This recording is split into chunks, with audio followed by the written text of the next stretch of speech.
આજે કલેક્ટર સાહેબ અને જિલ્લા ચૂંટણી અધિકારી તરીકે તેમના પાસે એ રજૂઆત કરવામાં આવ્યા હતા કે સરની કામગીરી આજે પૂરી થઈ ગઈ અને પછી એમાં ડેટ 30મી તારીખ સુધી વાંધા લેવાની વધારી દીધી છે. અત્યારે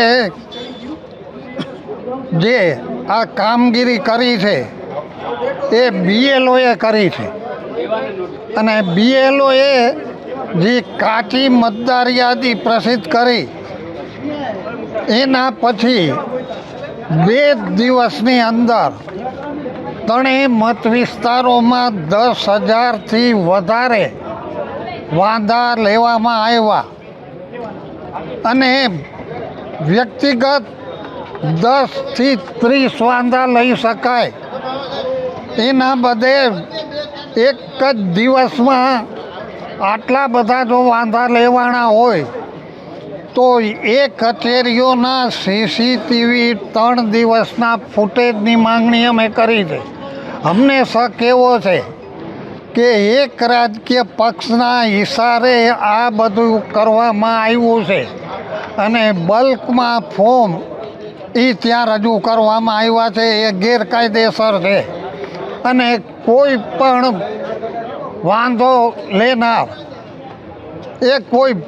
મને જ્યાં સુધી ખબર છે ત્યાં સુધી કોઈ પાર્ટીના BLOએ નથી લીધો, બીજી જ વ્યક્તિઓએ વાંધા લીધા છે અને એ ફોર્મમાં મેં જે એક જોયું છે એમાં ઉપર બધી વિગતો ઇંગ્લિશમાં ભરવામાં આવી છે, નીચે માત્ર વાંધો લેનારનું નામ ને સહી ને મતદાર યાદી નંબર એ જ માત્ર ગુજરાતીમાં. તો આ શંકા પ્રેરે છે કે બધું ઇંગ્લિશમાં હોય તો નીચે કેમ ઇંગ્લિશમાં નહીં ગુજરાતીમાં?